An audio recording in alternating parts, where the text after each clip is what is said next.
back to my second video. This video is going to be my top 5 TV shows that I like. It's a bit of a different post. I wouldn't normally write it, but I thought I'd video it today and add some extra bits into it. So let's get cracking.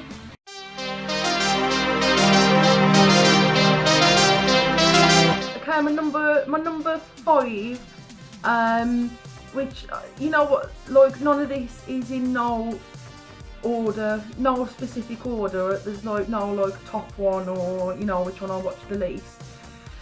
So sitting at my number 5 is Game of Thrones. Now, you know how much I love this programme. I've done a massive blog post about it of my top 5 favourite Game of Thrones episode, which went down quite well actually.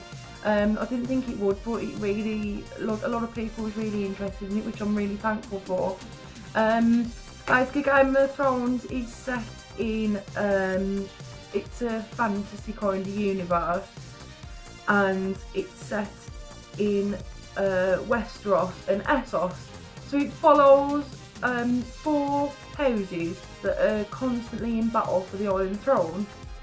So you've got the Stark house, the Baratheon house, the Lannister house, and the Targaryen house. So they're the main families that are in battle constantly to take charge of the Iron Throne. So you got like the Starks who live in Winterfell, the Lannisters live in King's Landing, the Baratheons are scattered pretty much like they're in King's Landing and they're in Storm's End. And then you've got the Targaryens who are all over the place, really. You've got Daenerys Targaryen, who finds out quite early on in season 1 that she's meant to be the queen. She's the dragon queen. You know, she's the mother of dragons. She's got 3 dragons that she takes about with her, and she's like genuinely a badass. Like, it's one of my favourite characters in the season. It's just like, you know, learning to become a queen. She wants to help others out and be like a fair queen kind of thing, but in the last couple of series there's been like really like upping her game and becoming more and more badass. So it's just a really great programme. You know, I've said it before in a couple of videos and I'll say it again, it is not one to watch for your children. It's full of swearing, it's full of nudity, it's full of sex, and violence. It's just so gory, but it's just one of the best TV shows I've ever seen in my life. It's always got me hooked until the last second of the episode. I'm always on my edge of my seat for most of the episodes. You know, they have kind of veered away from the books a little bit, but everything in the books, like the places that are described in the books, are created so brilliantly in the TV series, and it's solid. It's like, honestly, like, I would never stop gushing about it. If someone asked me what I thought of Game of Thrones, I could go on for hours about how much I loved it and how great it was. So if you haven't seen it and you do want to, please do get into it, because it is literally one of the best shows I've ever seen in my entire life. There's just so many great actors, there's so many great scenes, so many plot lines, so many twists. It's mental and it's just so good. That should be coming back for season 6 in April this year. Season 4 will be coming out on DVD in March, as far as I know. I think that's what it said on the pre-order email that I got a couple of weeks ago, and it's just excellent. Like, really, you know, watch it, go watch it. It's just the best thing ever. It's amazing. It's not hard to keep up with. It's just one of the most entertaining shows I've ever seen in like my entire life, and I absolutely love it.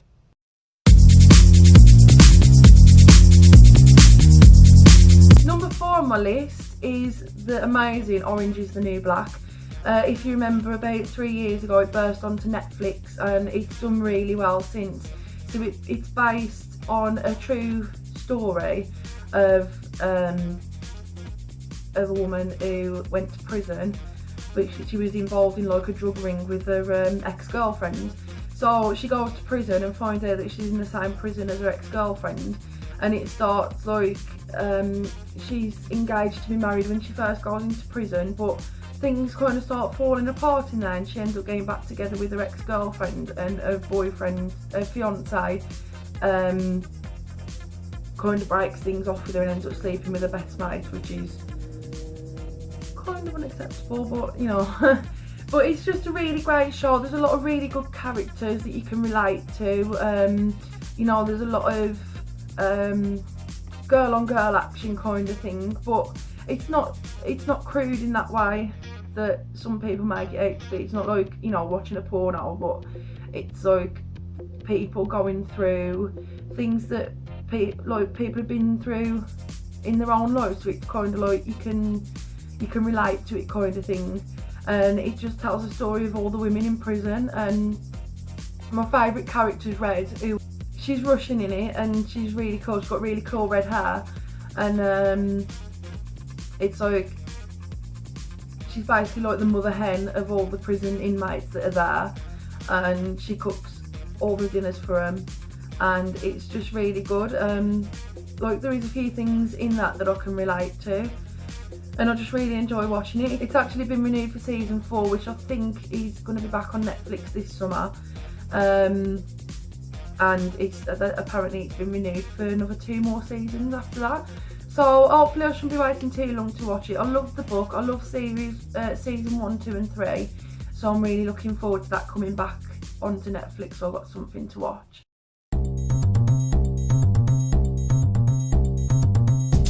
At my number 3 sits Sherlock. If you can see behind me, I've got a Sherlock poster. I absolutely adore Sherlock. It's one of my favourite TV programmes. I can watch it over and over again, and it's just brilliant. It's so clever, and you know, it's a more modern take on the old Sherlock Holmes tales with Sherlock Holmes and John Watson. So you've got Sherlock Holmes, who's played by Benedict Cumberbatch. I'm sure you already know by now how much I'm in love with Benedict Cumberbatch. He's like God to me. So, you know, cheekbones sharp enough to cut a man, you know. But yeah, I really enjoy it. It's like I said, it's a modern take on the old classic Sherlock Holmes story. So it's set in modern day London.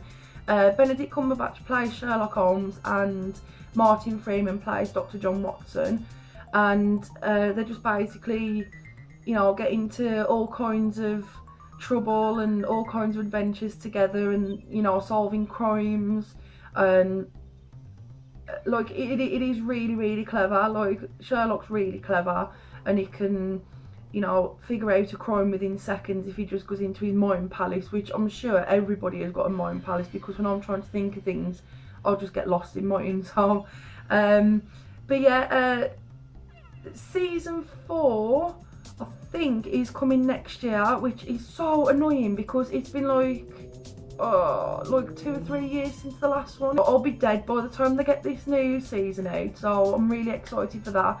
The Christmas special was on New Year's Day, which was set in Victorian times, which was really, really good. I know there's been a lot of mixed reviews about it and people talking about like a feminist issue, but I just really enjoyed it, and it was really nice to have a new episode on the TV to watch. Like they show it on Alibi quite a lot, so I've been watching it. Apparently season 3 starts next week, so I've got something else to watch next week, which is really good. I'm sure my other half's absolutely sick to death of me watching Sherlock, but it's one of the best TV shows that the BBC's ever done. It's just so enjoyable and so easy to get into, and it's amazing. Like, you know, BBC, my hat's off to you for creating such a wonderful programme that everybody watches.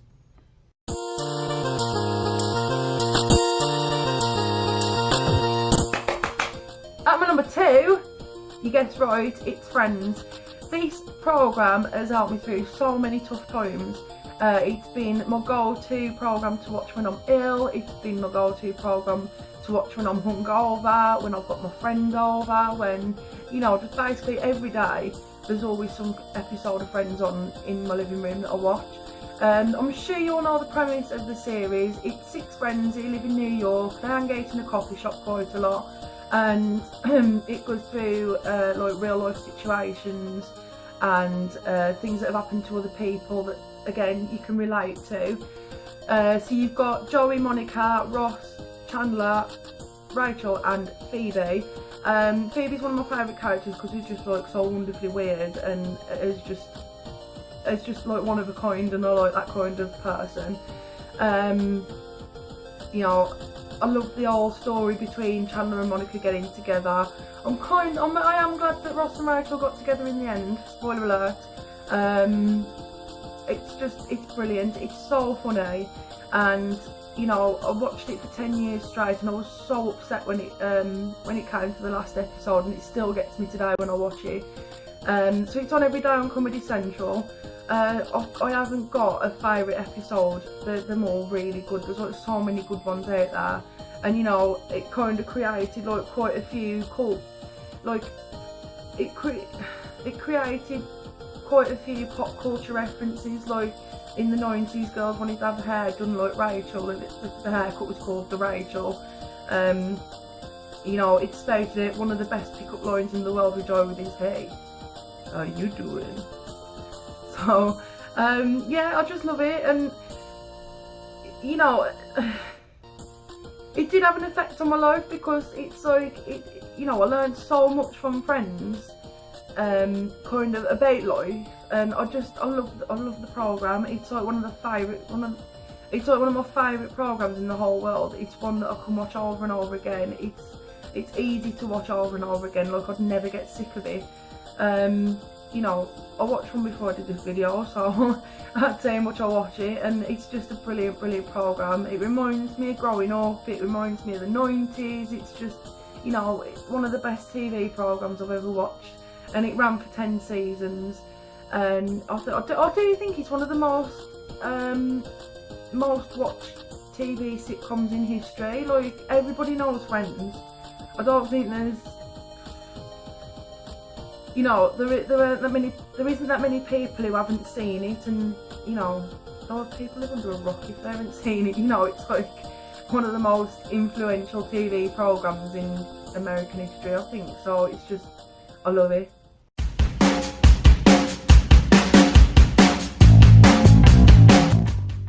So at my number one, my big number one, is a programme that I've been watching since about August last year. It's one of my favourite TV programmes. You know, it makes me hell with laughter every time I watch it, and that's Impractical Jokers. 4 friends who embarrass each other. So you've got Brian Quinn, James Murray, Sal Vulcano and Joel Gatto. And they just prank the crap out of each other. It's such a simple premise, but it's so funny. And I started watching it in August last year when it first came onto Comedy Central, and I just fell in love with it. It's just, honestly, the most funniest programme I've ever watched in my entire life. It really helps me a lot. Like, there's days when I can wake up and I feel so down and so low and just ugh, and I can put an episode of Impractical Jokers on, and I'm like rolling about on the settee laughing. There's been a few times where I've actually cried tears of laughter at the programme, and it just makes me feel so good afterwards. Like, it's weird. It's kind of like having 4 friends on the TV and they're just to cheer you up every day. And I just really love it. I think the premise of it is they get to do challenges where they prank each other and prank members of the public, and whoever gets the most thumbs down, like failed challenges, they get punished at the end. And the punishments are not, you know, they're not like easy light punishments that you can get away with. They're like embarrassing, really embarrassing punishments. Like there was one where Sal had to pick up dog poo for somebody, and them always making him rifle through like piles of poo, which like is funny for them and funny for us, but I can't imagine it being that funny for Sal, because he's like, you know, he's heaving at it and everything, but it's funny. I think 2 of my favourite punishments I've ever seen is they made Joel Gatto do gymnastics. He had this leotard on, and it was really funny. He had this leotard on, and he was in a gymnastics hall with loads of teenagers trying to show him that he could do gymnastics, but apparently he could do it better than them. And when he did, he was just like, you know, flailing all over the place, doing gambols and stuff. And they make him jump off, I think it's a hobby horse kind of thing. And so he runs towards this hobby horse and jumps, and he lands in this pit of like styrofoam or polystyrene, like foam bits that catch you in, and he was stuck in there and he couldn't get out. And it was just one of the most funniest things I've ever seen. I was watching it and I saw that bit and I was just crying with laughter, and I had to keep rewinding it back to watch it again. And my other favourite punishment is when they punished Q and made him experience childbirth through these electrode pads that he had put on his abdomen. And there was like, it was levels from 1 to 8. So we tried level 1 and level 2, and he was like in pain and swearing and stuff. And it all of a sudden switched up to level 8, and he was there screaming, punching the walls and stuff, and screaming, you know, get this steaming baby out of me. And it was just so funny. And it's just, it's one of them programs that you can watch and you can feel really crap and really down in the dumps, and it just lifts your spirits. And you know, I'm forever thankful for that program and to those 4 guys for making me laugh so much, because if it hadn't been for me watching that program, I'd probably still be down in the dumps. You know, I think you need to laugh so much every day, and that's the perfect remedy for cheering yourself up, is watching Impractical Jokers. I highly recommend you watch it. It's actually on I think it's on its 5th season in America, which started last Thursday. But over here in the UK it's on Comedy Central, and what they do is they split the seasons in half. So we get 13 episodes as opposed to 26, which I think 13 is like their mid-season break. And so we get 13 episodes that's a season. So we're on season 7, which is actually season 4 that was released last year in the USA. So, and the episodes are really good. They're on at 10 o'clock on a Monday night on Comedy Central, and you get 2 episodes every Monday, 2 new ones. And it's shaping up to be a really good season so far. And they're coming to Manchester and London at the end of this month, which I'm absolutely devastated about, because it sold out so quickly. There was no chance I was going to get tickets for it, but hopefully they should be coming round again soon to do some more shows, and hopefully I can see them live and laugh some more, laugh until my stomach hurts and my face hurts. So that's what they aim to do, and they do not disappoint. So that's my top 5 TV shows. I really hope you enjoyed it. I know it's something different than tutorials and that, and it's been really nice to chat on camera. I hope you've kind of caught on with what the programs are about, because when it comes to describing things, I can get too, like, everything like builds up in my head and then it just all comes out like blah blah blah kind of thing. But I hope you're inspired to watch some TV programs that I've mentioned here that you haven't seen before, or you haven't seen for a while and you want to go back to. And yeah, just you know, if you want to let me know what your favourite TV programmes are, let me know in the comments below, and you know, we'll have a chat about it. I'll leave all my social media links below. As far as I know, I'm not really writing much anymore on my blog, but these videos get put into a post that gets put on my blog, it gets shared on Facebook, I share it on Twitter, and I'm on YouTube as well, because, you know, I don't think you'd be watching this now if I wasn't on YouTube.